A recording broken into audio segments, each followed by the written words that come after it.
தமிழர்களின் விளையாட்டான மிக முக்கியமான விளையாட்டு ஜல்லிக்கட்டு.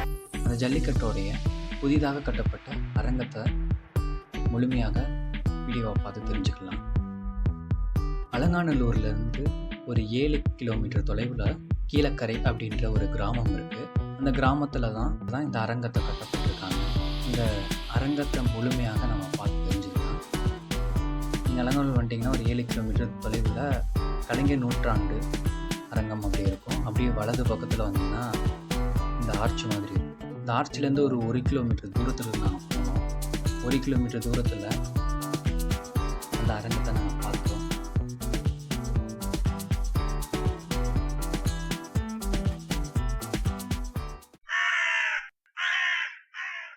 நாங்கள் போகும்போது ஸ்கூல் ஸ்டூடெண்ட்ஸும் அங்கே போயிட்டு இருந்தாங்க பஸ்ஸில்.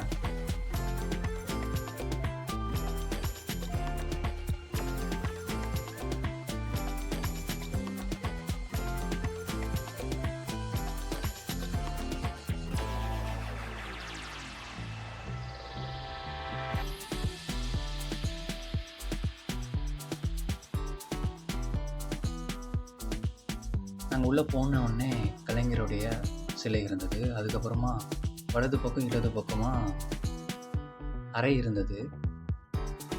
இடது பக்கத்தில் இருக்க அறைக்குள்ளே போனோம். தமிழர்கள் சம்மந்தப்பட்ட ஃப்ரேம் மாதிரி பண்ணியிருந்தாங்க.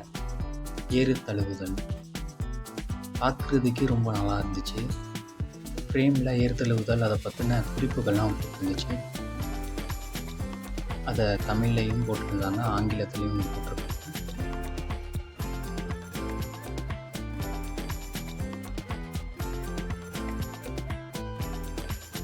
அப்படியே அந்த ரூம்குள்ளேயே உள்ளே போனோம்னா தமிழர்கள் ஜல்லிக்கட்டுக்காக எவ்வளோ போராடி இருக்கும். ஒரு மாட்டுக்கும் மனிதர்களுக்கும் இருக்கிற அந்த உணர்வுகளை ஃப்ரேமாக போட்டிருக்காங்கன்னு சொல்லலாம். ஒரு மாட்டுக்கும் ஒரு மனிதர்களுக்கும் எவ்வளோ உறவுகள் இருக்குது அப்படின்னு.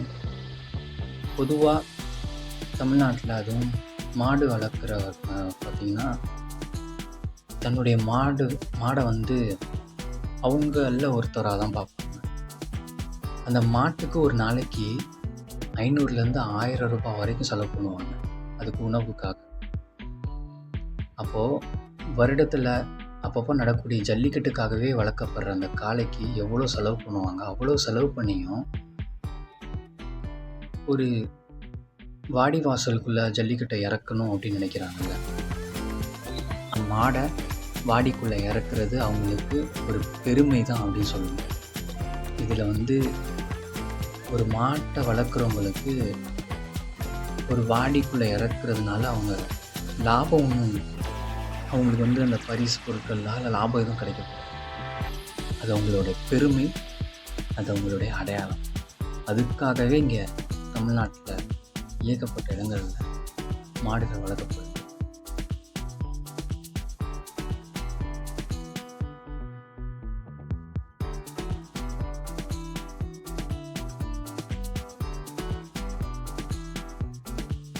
ஒரு மாட்டை ஒரு மனிதர்கள் எவ்வளோ தனக்குள்ள தன்னை கூட பிறந்தவங்களா தன்னோட உறவாக அவங்க பார்க்குற விதத்தை தான் இவங்க ஃப்ரேம் பண்ணி வச்சுருக்காங்க. ரொம்ப அருமையாக இருந்துச்சு இந்த இடத்த சுற்றி பார்க்குறது. வரலாற்று குறிப்பாக இதெல்லாம் பார்க்கப்படுது.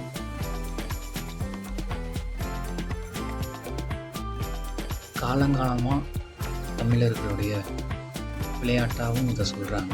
ஆனால் அந்த ஜல்லிக்கட்டு எப்படி உருவாச்சு அப்படின்றதுக்கு ஒரு வரலாறு இருக்குது. அதையும் நான் வீடியோவாக போடுறேன்.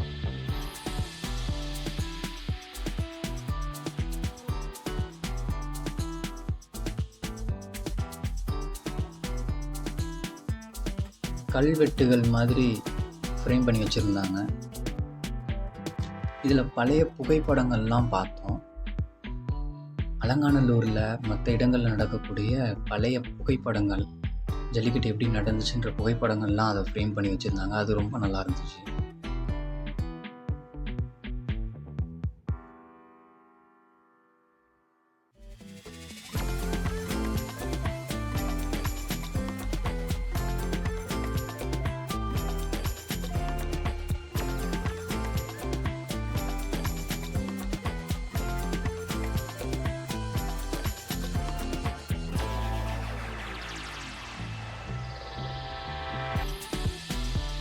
இங்கே நடுவில் வச்சுருக்கிற அந்த மாடை வந்து யாரும் மேலே ஏறி பிடிக்கிற மாதிரிலாம் ஃபோட்டோ எடுக்கக்கூடாதுன்னு சொல்லி தான் உள்ள அனுப்பிச்சாங்க. நிறைய பேர் அந்த மாதிரி பண்ணியிருக்காங்க போல.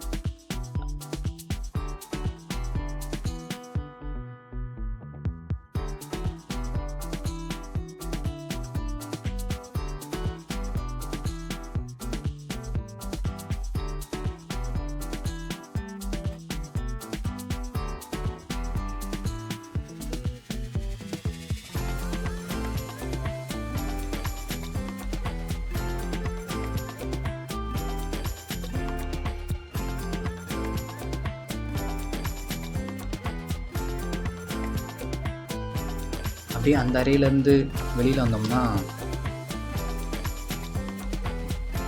அதுக்கு ஆப்போசிட்டில் இன்னொரு அறை இருந்துச்சு. அருங்காட்சி 2 அப்படின்னு போட்டிருந்துச்சு. அந்த அறைக்குள்ளே போனால் எடுத்தோடனே ஓவியம் தான் இருந்துச்சு. பயங்கரமாக சூப்பராக இருந்துச்சு. அந்த ஓவியத்துக்கு இந்த பக்கமாக பார்த்தா லைப்ரரி இருந்துச்சு. ஆனால் அது க்ளோஸில் இருந்துச்சு. அதனால் உள்ளே போக முடியல.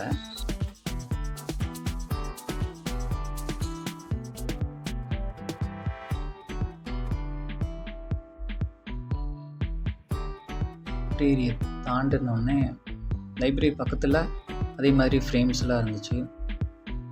நடுவில் காளை வச்சுருந்தாங்க. காளையை வைத்து என்னென்ன விளையாட்டுக்கெல்லாம் தமிழர்கள் விளையாடுவோமோ அது எல்லாமே இங்கே ஃப்ரேம் பண்ணி வச்சுருந்தாங்க.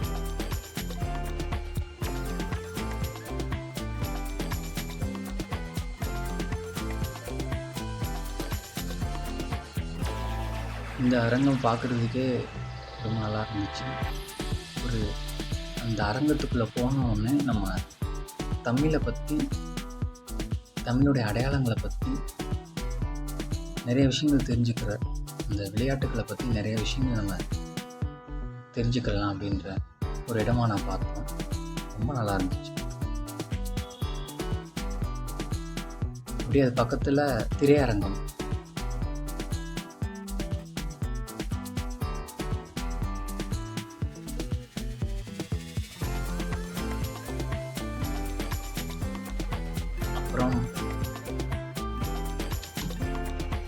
அப்புறம் ஒரு ரூம் மாதிரி குழந்தைகள் நம்ம சின்ன வயசில் விளையாடும்போது தமிழர்களுடைய பழைய பாரம்பரிய விளையாட்டுகள்னே சொல்லலாம்.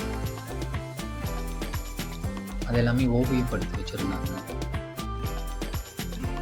சின்ன பசங்களாம் வந்தாங்கன்னா இங்கே ஜாலியாக என்ஜாய் பண்ணலாம். இந்த மாதிரி ஒரு பிளேஸ்.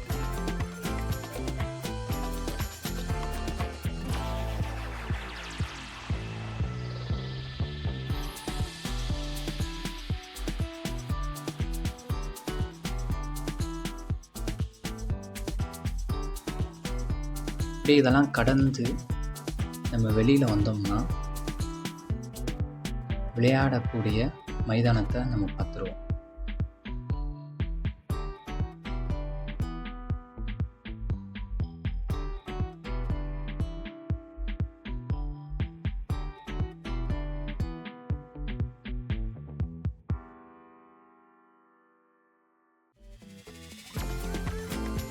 எல்லாருமே உட்காந்து பார்க்கக்கூடிய அளவுக்கு வசதிகளாக இருக்குது.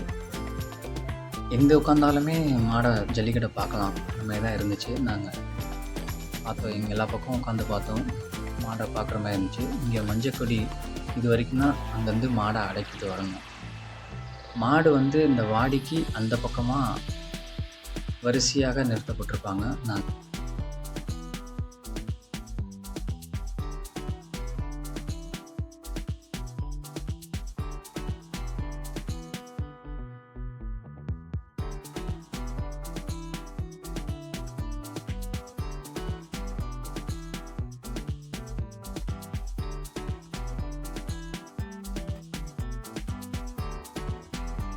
இதுதான் வரிசையாக நிறுத்தப்பட்டிருப்பாங்க.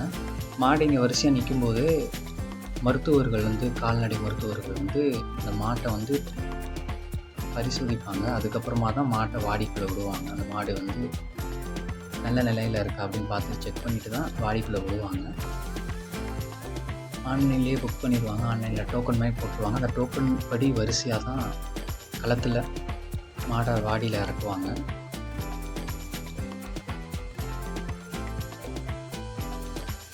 மாடை வாடிக்குள்ளே இறக்கும்போது பேட்சாக அதுவும் ஆன்லைனில் புக் பண்ணி தான் இறங்குவாங்க. மாடுபிடி வீரர்கள் ஆன்லைனில் புக் பண்ணி இறங்குவாங்க. எல்லா பக்கமும் ஓவியங்கள் நல்லா வரையப்பட்டிருந்தாங்க.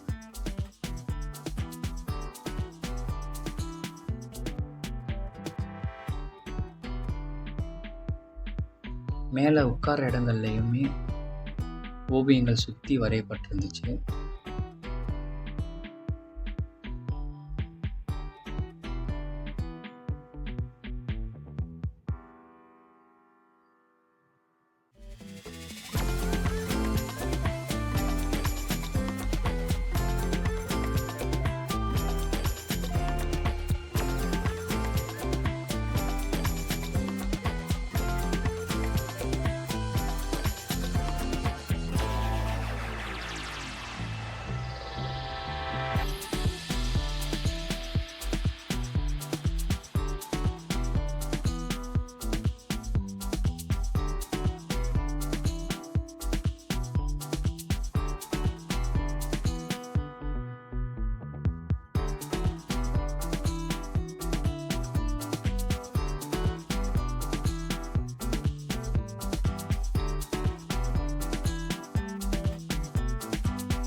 இந்த அரங்கத்தில் நம்ம உள்ளே நுழையும் போதே மாடு பிடிக்கிற மாதிரி சிலையை தான் வச்சுருக்காங்க. காளை அடக்கிற மாதிரி சிலை பார்க்க முடியும்.